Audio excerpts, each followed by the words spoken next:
A continuación, un toque de la cultura rusa.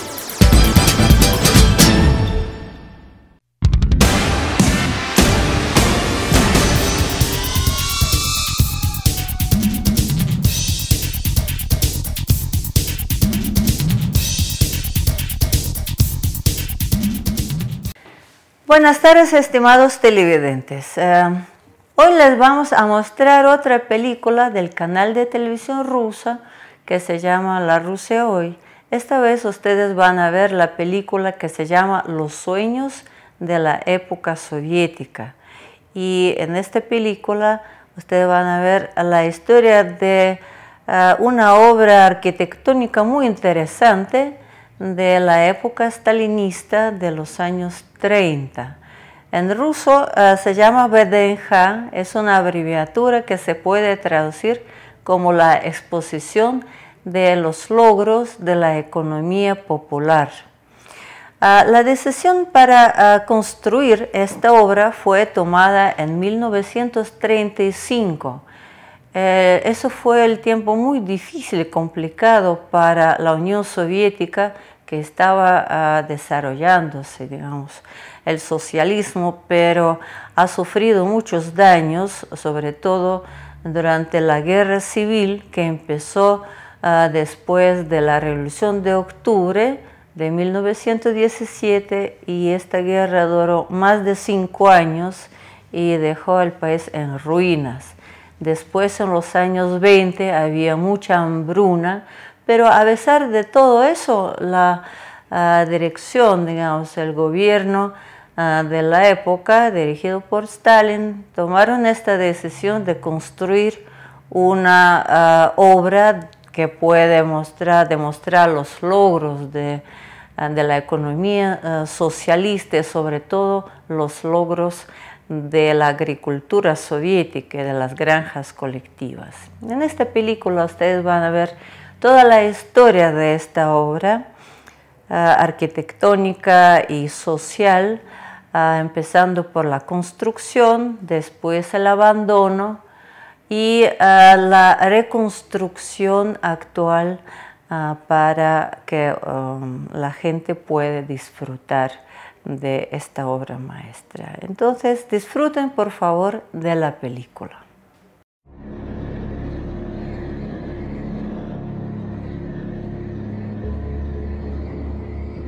Sobre estas piezas había unas 12 o 15 capas de pintura que nunca habían sido raspadas. No se podía ver nada, ni la hoz, ni el martillo, ni ningún tipo de patrón. Pero cuando empiezas a quitar las capas, comienzas a ver todo.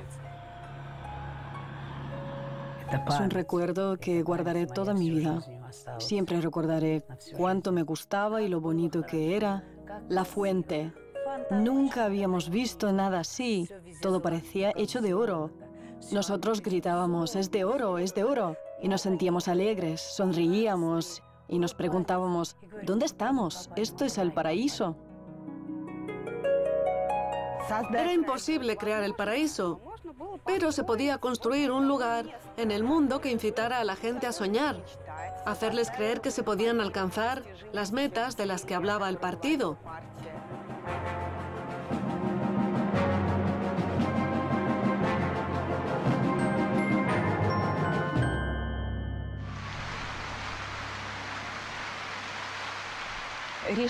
La decisión de crear en la Unión Soviética un centro nacional de exposición agrícola se tomó en 1935.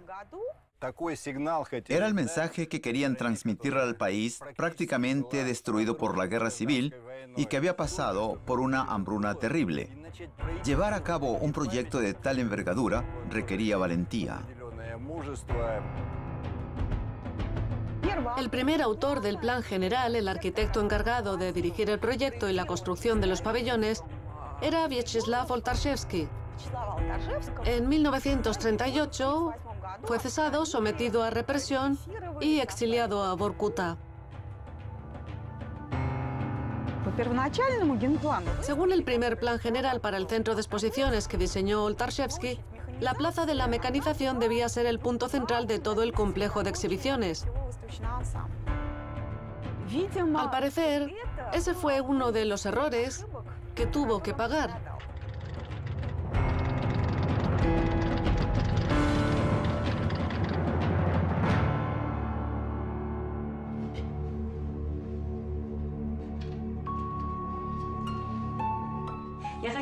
Les voy a mostrar algo. No es una foto, es un autorretrato que él se hizo en Vorkuta. Estuvo preso 5 años. Me contaba que hacía verdaderos esfuerzos para no venirse abajo. Cada mañana salía al patio donde tenía un trozo de vidrio escondido por ahí. Se afeitaba todos los días con ese cristal, como si se preparase para ir al trabajo.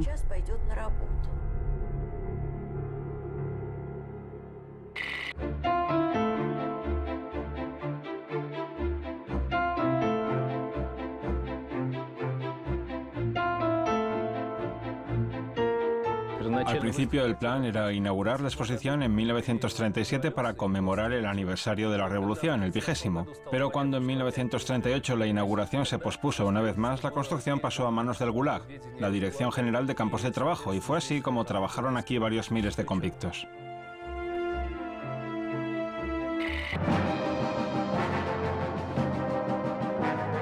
En el año 1937, la URSS participó en una exposición internacional en París y nuestro pabellón, diseñado por el arquitecto Joffan, con la escultura de Mújina, el obrero y la coljosiana, tuvo un gran éxito.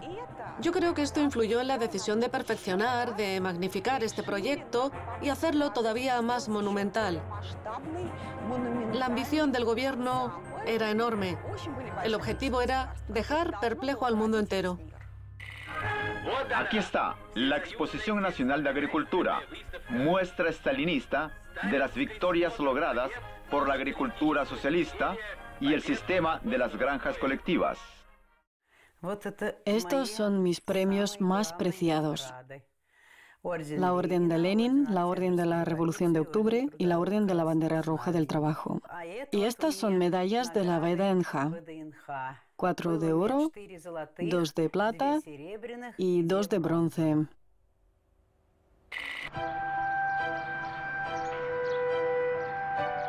Trabajábamos gratis prácticamente.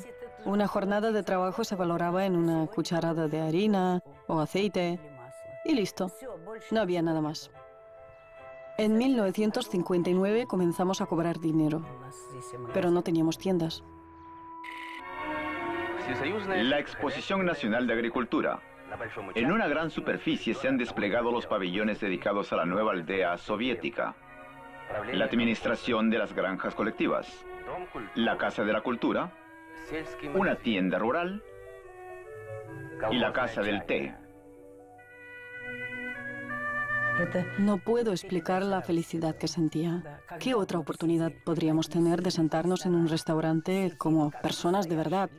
Éramos felices sentados en el restaurante.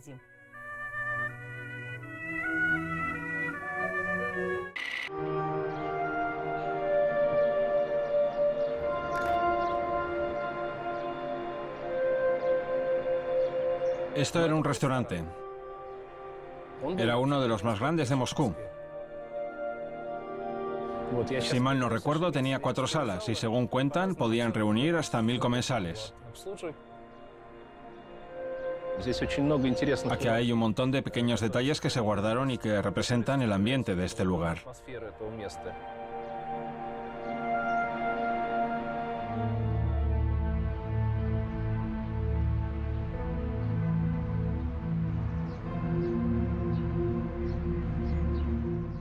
Este es el Teatro Verde.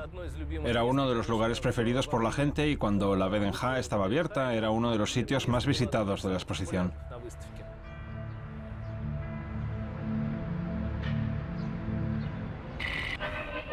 Todas las noches, un gran número de espectadores llena el Teatro Verde. El baile folclórico ruso lo interpretan estudiantes de la Escuela Vocacional de la ciudad de Klintsy, provincia de Briansk.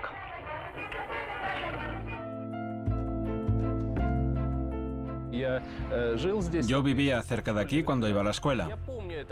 Todavía recuerdo esa sensación que, en teoría, la exposición debía brindarnos. Reinaba una cierta sensación de alegría. Aquí el pavimento estaba más pulido, siempre sonaba música de fiesta. La gente paseaba bien vestida. Todo estaba pintado en un blanco cegador que daba la sensación de estar en un futuro que aquí mismo se estaba haciendo realidad. Mis primeros recuerdos sobre la VDNJ se remontan a mi infancia. Cuando me trajeron, yo era una niña de ciudad que nunca había estado en una aldea. Para mí lo más interesante eran los animales, el pabellón de los animales domésticos. Lo más impresionante eran los cerdos. Recuerdo que había 2 cerdos en bajorrelieve en la fachada. Hay una ciudadela dedicada a la ganadería de 40 hectáreas. Cada granja cuenta con cientos de cabezas de ganado de diferentes razas. La criadora de cerdos, Galina Shepel, de la granja colectiva ucraniana Stary Kovral, crió una cerda pura sangre llamada Kralia, que pesa 250 kilos. Cuando crecí un poco más, empecé a tener una visión bastante crítica hacia el gobierno soviético. Este lugar me repugnaba al pensar que todo era una completa farsa. Tuvo que pasar un tiempo tras la caída de la Unión Soviética para darme cuenta de que todo esto era soviético y empezar a admirar su arquitectura.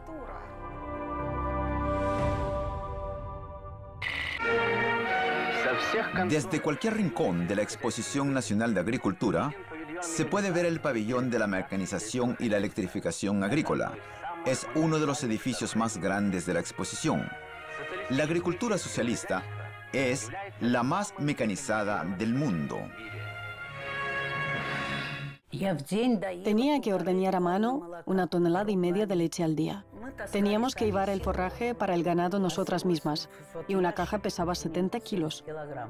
Era una caja por vaca, y yo tenía 100 vacas, de modo que tenía que traer 100 cajas. También tenía que llenar 100 baldes de remolacha cortada, pero si te esforzabas mucho y trabajabas bien, te mandaban a Moscú, a la VDNJ.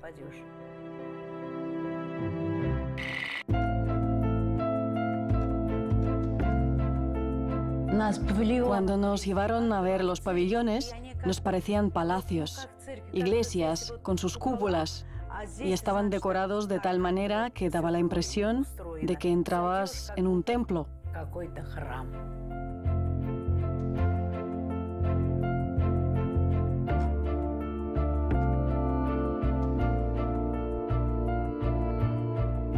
De todos los pabellones dedicados a las repúblicas soviéticas, el último en construirse fue el pabellón de la República Socialista Federativa Soviética de Rusia. Cuando te acercas a él parece una iglesia romana del siglo XVII. Al cruzar el pórtico con columnas, en los muros ves pinturas que representan a ciudadanos soviéticos, niños, y hay un retrato de Lenin en el centro.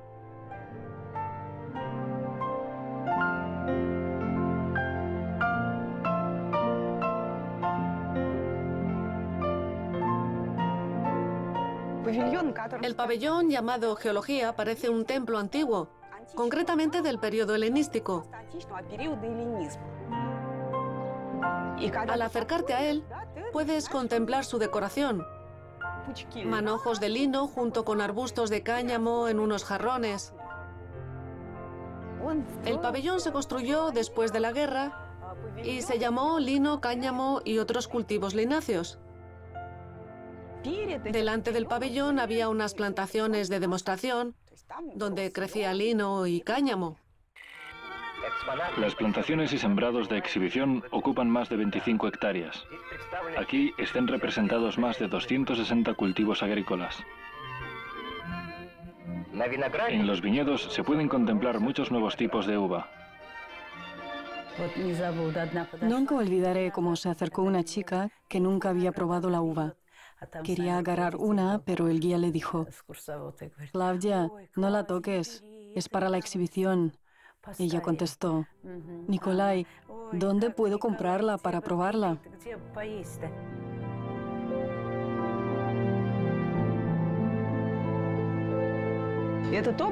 Esta imagen debía satisfacer a los ciudadanos del país, inspirar a las personas que llevaban una vida muy dura en la pobreza, pero también estaba destinada al mundo exterior. La Exposición Nacional de Agricultura recibió la visita de una delegación del Partido Laborista Británico presidida por el señor Clement Attlee.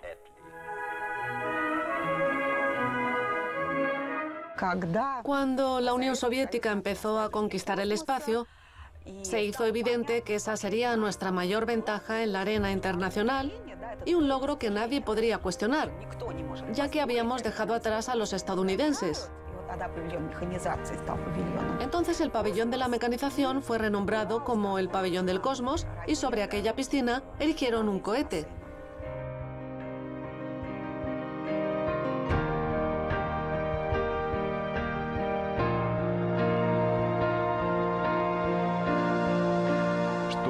Lo que más me sorprende es cómo en 10, 15 años lograron hacer de un monumento dedicado al esplendor y al potencial del país algo totalmente contrario. Pasaban cosas a las que solo se les puede llamar profanación. Por ejemplo, cuando en el pabellón llamado URSS hay 2 filas de estanterías de madera contrachapada donde venden artículos baratos chinos, o en el pabellón del Cosmos se venden escobas al lado del retrato de Yuri Gagarin.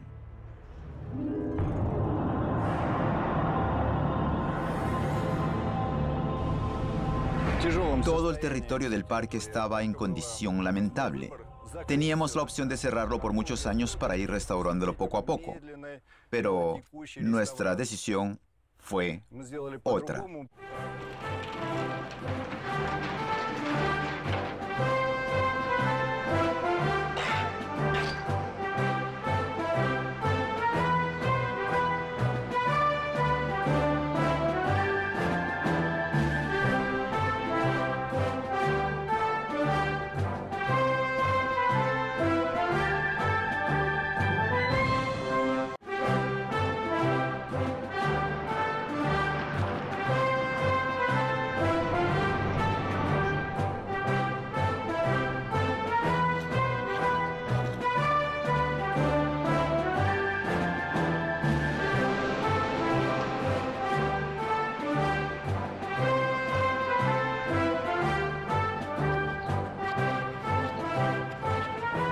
El jarrón estaba totalmente destruido. Las frutas se conservaron mejor, pero el jarrón mostraba un aspecto muy frágil. Todo tiene su ciclo de vida.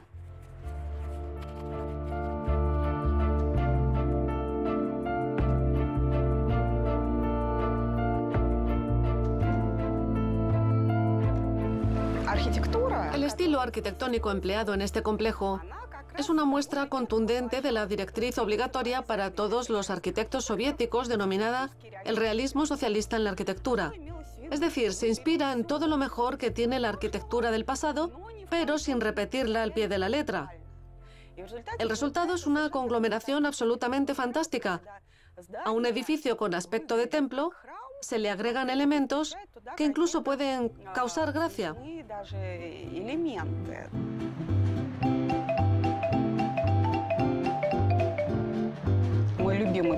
Mi pabellón preferido se llama La Cría de Conejos.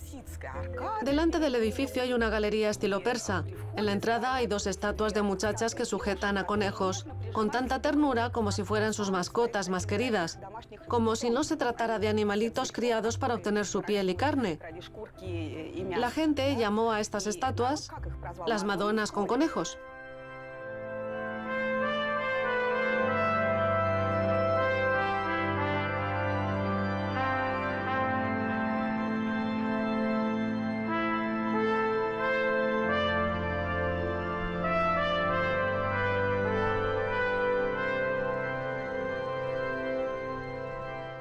Quien haya estado aquí una vez no dejará de sentirse atraído toda su vida.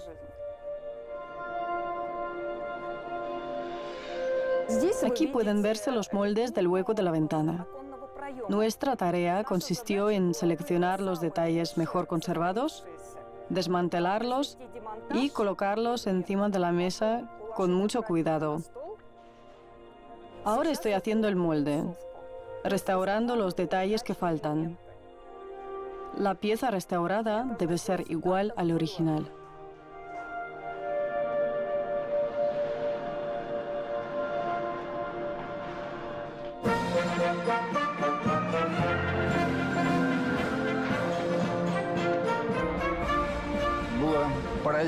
Era increíble descubrir que los edificios de forma cúbica, sin personalidad, a los cuales estábamos acostumbrados, conservaban detrás de una pared falsa diferentes fachadas maravillosas, hermosos moldes y magníficas estatuas.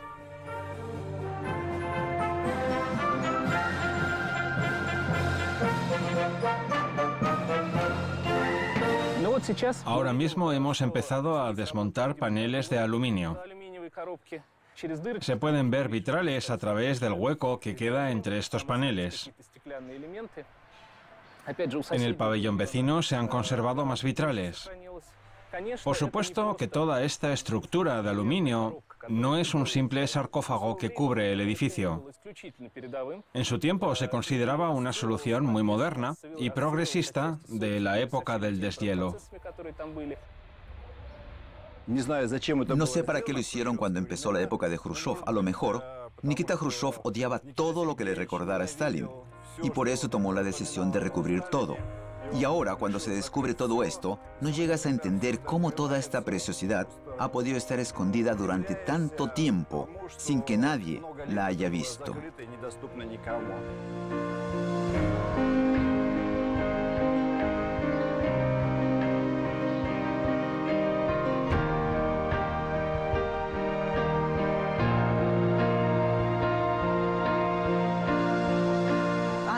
El conjunto de edificios de 1939 tenía un diseño más simple.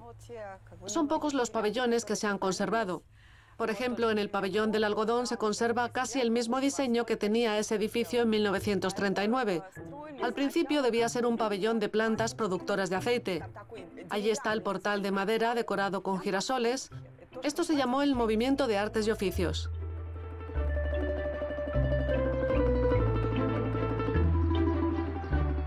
También hay puros ejemplos del auténtico Art Deco, por ejemplo, el pabellón del deporte. Inicialmente fue construido como un pabellón de la Sociedad Internacional de Ayuda a los Combatientes de la Revolución, la AIPR, una organización de aquel entonces. En aquellos tiempos los soviéticos aún soñaban con la Revolución Mundial.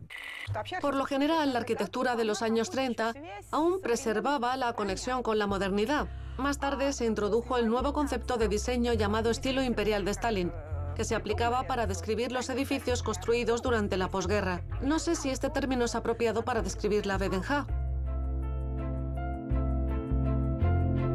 El pabellón principal es la joya de la corona de este complejo arquitectónico, es su núcleo. La sala de la Constitución es la principal. Arriba tiene una cúpula y es una sala muy solemne. En general, el edificio recuerda un templo. La sala de la paz es la segunda más importante tras la sala de la Constitución. Parece un altar con este alto relieve en el centro. Cuando estaban desmontando la chapa, encontraron este increíble monumento arquitectónico creado por un grupo de escultores dirigidos por el eminente escultor Evgeny Buchetich. Tengo una actitud negativa hacia esta persona, pero es mi padre y por eso creo que me ha resultado muy difícil concederles esta entrevista. Creo que mi padre es un personaje trágico, ya que malgastaba su brillante talento en la ideología, convirtiéndolo en quién sabe qué.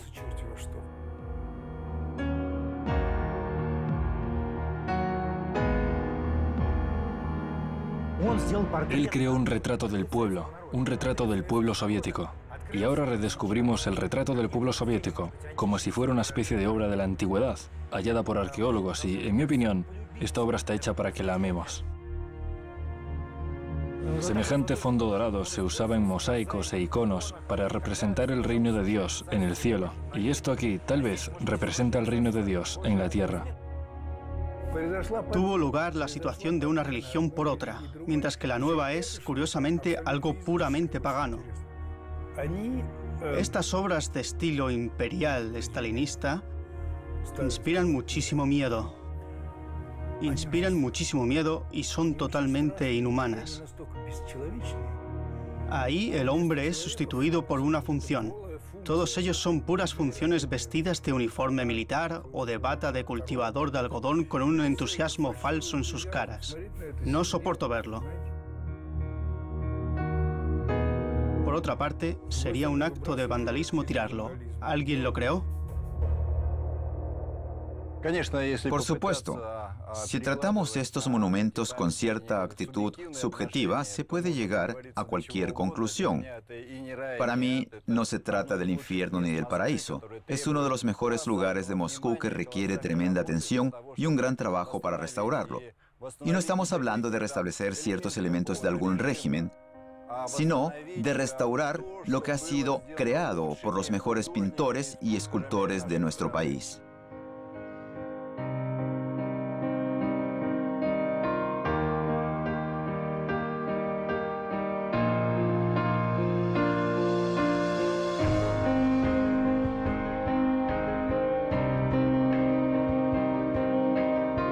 Entre los pabellones de la VDNJ hubo pabellones comerciales donde no se exponía nada, pero donde se podía comprar algo. Por ejemplo, aquí tenemos el pabellón Glaftabak, industria del tabaco, diseñado al estilo turco. Otro, tal vez el más impresionante de los pabellones comerciales, es el pabellón de Glafmyaso, que luego pasó a llamarse industria de la carne. Ese sí es un pabellón espectacular, con columnas gigantes, un pórtico, y en la cima se erige un toro poderosísimo, contenido por un hombre igual de heroico mediante una cadena. El pabellón es de 2 pisos. Abajo se ubicaba una tienda donde se podían adquirir todo tipo de productos cárnicos, y el piso de arriba lo ocupaba un restaurante. Las salas del segundo piso todavía mantienen intacto su decorado. Son todo un esplendor inesperado. Si no cuidamos de esto, entonces, ¿qué es lo que hay que cuidar y restaurar en nuestro país? En un territorio tan pequeño se concentran tantos objetos de cultura y monumentos.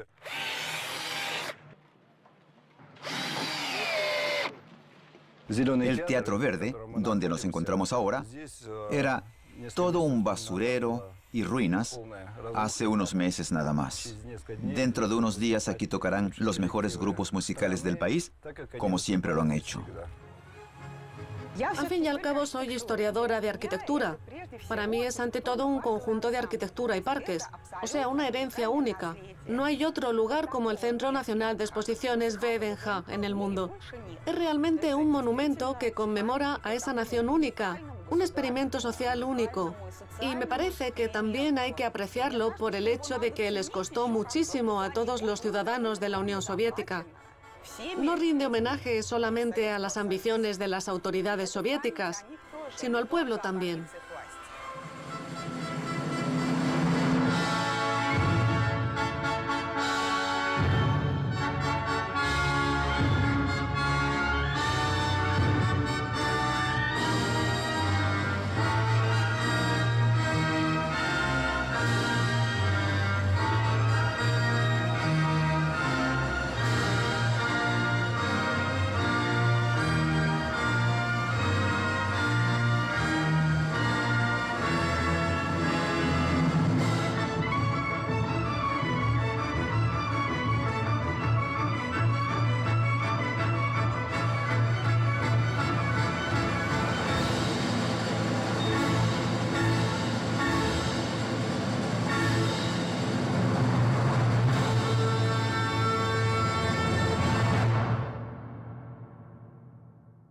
Estimados televidentes, espero que les ha gustado la película sobre esta obra arquitectónica y sobre este centro de los logros económicos, que fue construido, como les había explicado y también dice en la película, para impresionar a todo el mundo.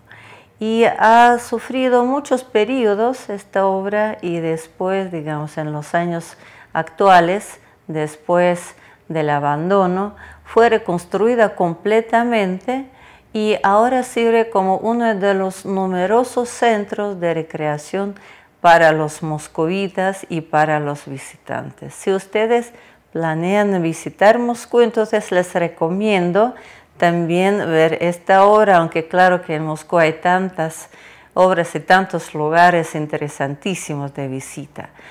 Y como siempre, para terminar este programa, les quisiera agradecer mucho por su presencia, por su interés y desearle todo lo mejor. Y ustedes saben que siempre los esperamos aquí en nuestro programa de Telesucesos. Hasta luego. Las opiniones vertidas en este espacio por la producción y dirección del programa son de exclusiva responsabilidad de sus autores y de quienes intervienen en ellos.